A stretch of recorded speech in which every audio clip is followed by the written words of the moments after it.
Thank you. Thank you. Lady Mayor, Governor, ladies and gentlemen, my thanks to the Lady Mayor for her address and to the City of London Corporation for hosting us here this evening. I'd also like to thank the Financial Secretary, the Economic Secretary and the Chief Secretary to the Treasury for the work that they've put in towards my address this evening, and to the brilliant Gwyneth Nurse and her team at the Treasury for their tireless support. I have always been a firm believer that the success of our world-leading financial services sector is good for the whole of the United Kingdom. And I'm pleased to address you again this evening for the third time as your Chancellor. It was 2 years ago this month that this government was elected to office, and I was appointed Chancellor of the Exchequer. This evening, I want to take this opportunity to reflect on the past 2 years, on the choices that I have made, on Britain's economy today, and on the opportunities that I see ahead of us. I'm proud to report that the British economy is strong. At the start of this year, Britain had the fastest economic growth of any country in the G7.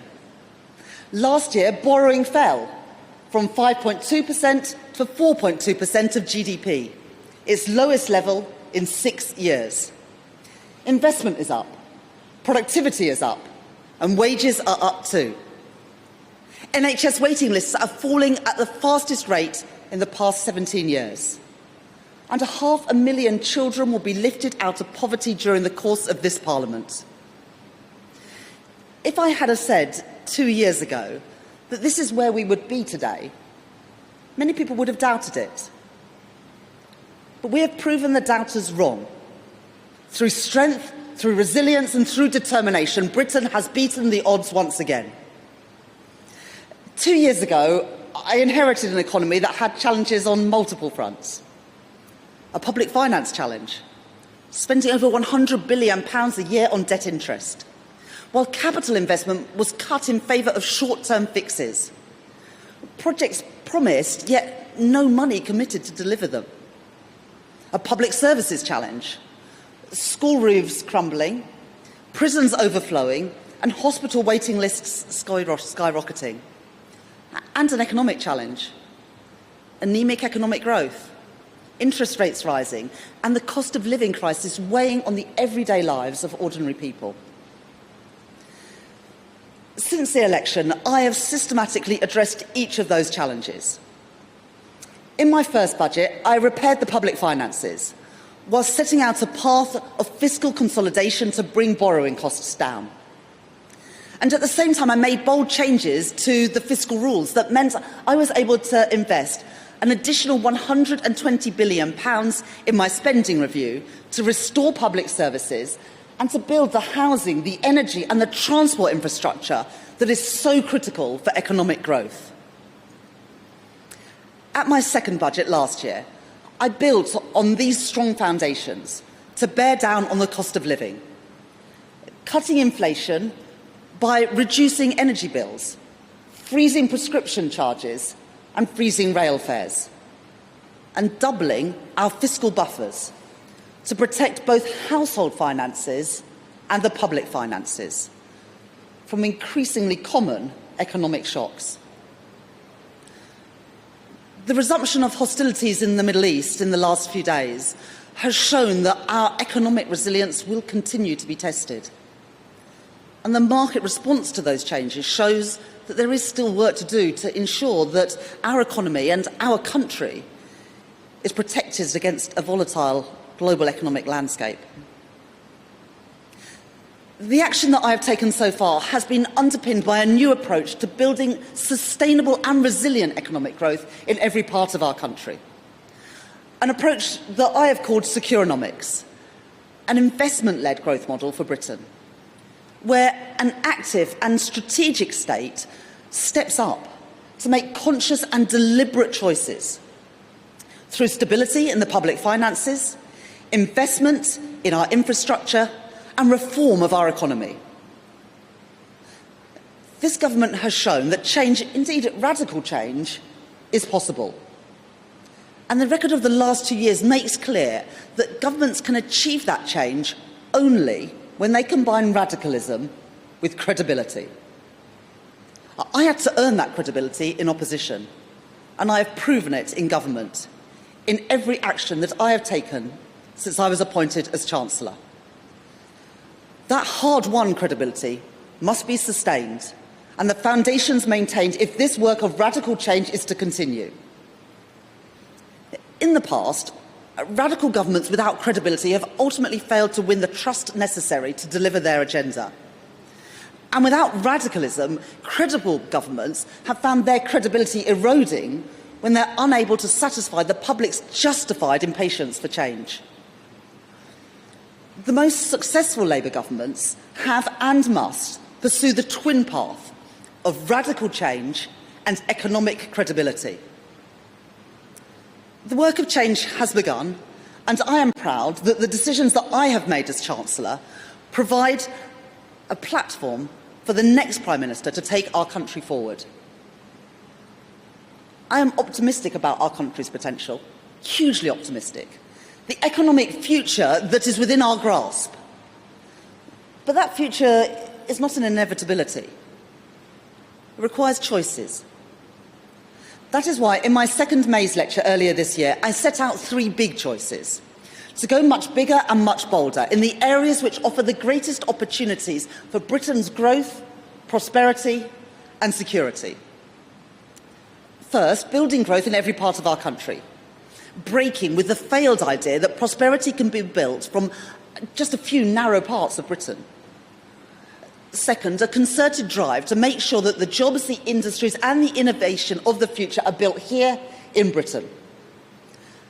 And third, confronting head-on the damage done by Brexit by building much deeper ties with our largest and closest trading partner, the European Union.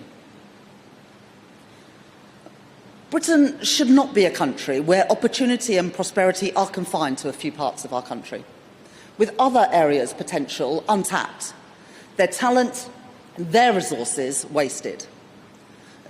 This is a long-standing weakness in the British economy, and one where we are a clear outlier compared to our global counterparts. Since the election, we have taken a new approach, increasing investment in regions across Britain and taking steps to unwind the old model, which hoarded too much power in London, with Whitehall taking a monopoly not only on where, but on how money is spent. To boost regional investment, I have reformed the Treasury's Green Book, our investment manual, so that every part of our country is given a fair hearing. And I have increased investment in city-region transport, supported development corporations in our 2 growth corridors, and allocated money to new place-based funds to boost defence, innovation and creative clusters in our regions and our nations.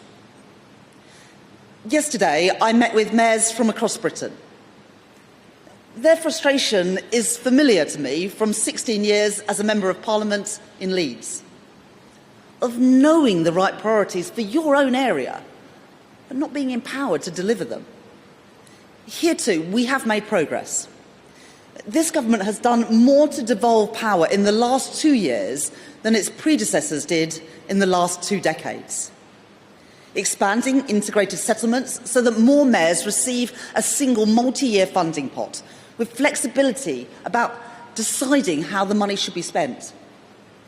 Introducing new city investment funds, giving regional leaders control over long-term, self-sustaining capital where returns can then be reinvested for future growth, and giving mayors the power to introduce an overnight visitor levy. But devolving real power means doing this at a much greater scale.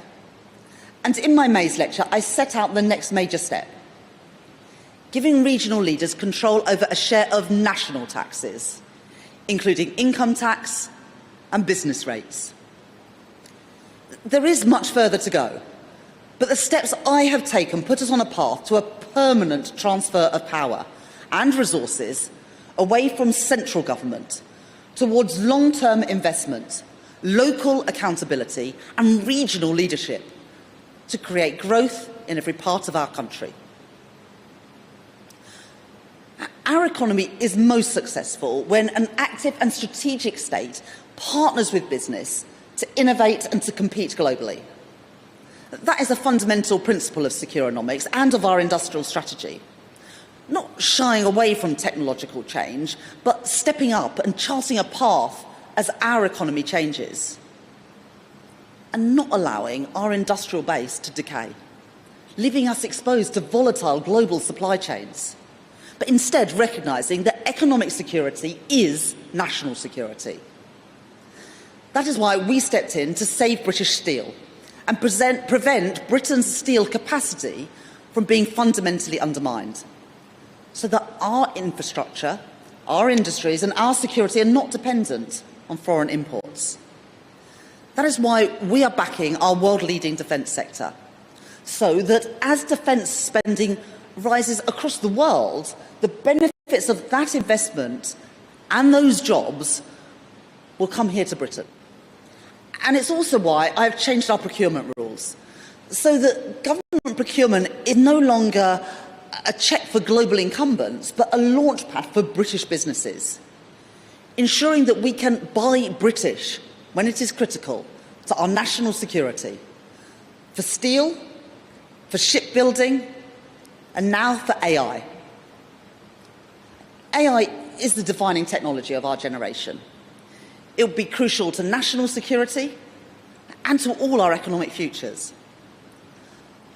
I am clear that the role of the active and strategic state is not to step back from those challenges that this new technology presents, but instead it's to step up, embracing the opportunities of AI while guarding against the risks. That means having a serious plan on AI sovereignty, backing UK companies to win at critical positions in the AI stack, through our sovereign AI unit, through our advanced market commitment to quantum, and our AI hardware plan, and through our new AI Economics Institute, so that the jobs of the future are created here in Britain. Now, financial services is already at the cutting edge, a sector that is leading the way in embracing new technology and innovating to compete right across the globe. Today, I am publishing the recommendations of the Transatlantic Task Force on Markets of the Future that I launched with Secretary Scott Bessent last year. And I am publishing an update on our progress in the last year against the Financial Services Growth and Competitiveness Strategy, where I hope you all agree we have made good progress. We have one of the best stablecoin regimes in the world. The Great British Tokenised Deposit Initiative is now moving to pilot transactions. From today, UK businesses can access new AI payment tools, with MasterCard choosing the UK as the first place in Europe to launch new agentic payments. And I can announce that by early next year, the UK is set to become the first G7 country to issue a digital sovereign bond, with plans for future issuance to come. The success of the financial services sector is built on deep strengths in our economy, with world-leading universities, cutting-edge research capability, and one of the most vibrant start-up ecosystems anywhere in the world. We must now go further to achieve the same success in other sectors of the economy, particularly supporting small and medium-sized businesses that are the backbone of local economies in every part of our country, and making the UK the best place in the world to start, to scale, and to stay. Since becoming Chancellor, I have reformed financial services regulation, setting out proposals for changes to ring-fencing rules.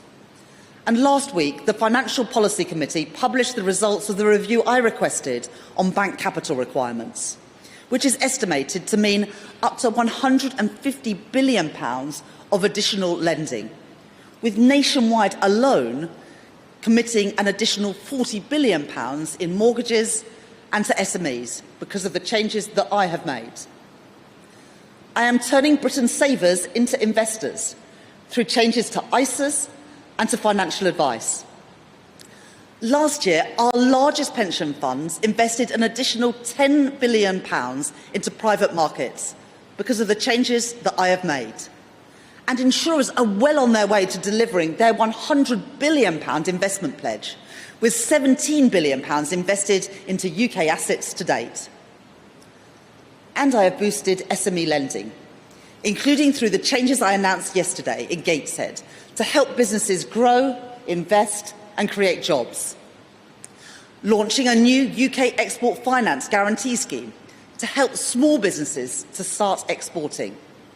And expanding the highly successful Growth Guarantee Scheme from the British Business Bank, more than doubling SME lending that it will support to £3.5 billion per year, and increasing the number of businesses supported from 8,000 to 20,000.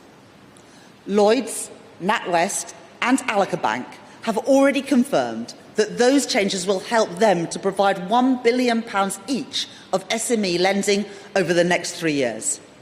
And I'm grateful to Paul Thwaite and to Charlie Nunn for driving forward this vital work.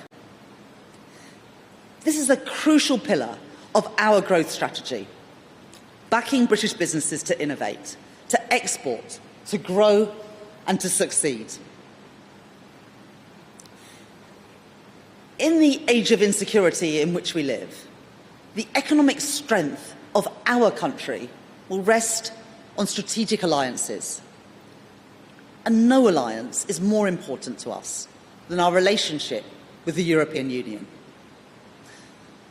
Last week, I attended Eurogroup in Brussels, where I met with Commissioner Albuquerque, and I'm pleased to have John Berrigan from the Commission here tonight. I've always been clear about the damage that Brexit did to our economy. Britain's future is inescapably bound with that of Europe, our largest trading partner, with whom we share common interests and common values. We've already made significant progress. Participation in Horizon Europe is supporting the development of cutting-edge technology. We're set to rejoin the EU's Erasmus scheme from next year. And yesterday, the Prime Minister announced an agreement on the UK's participation in the EU's €90 billion loan to Ukraine, which will strengthen our defence links and our defence industrial base.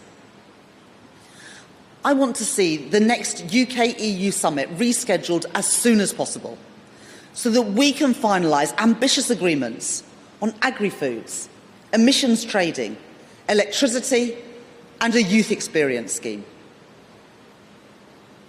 But I think we need to be much bolder and go much further, moving towards a trusted economic and security partnership where the default is that the UK is included, not excluded, recognising that in the majority of cases that will be the approach with the greatest benefits for Britain and for the EU.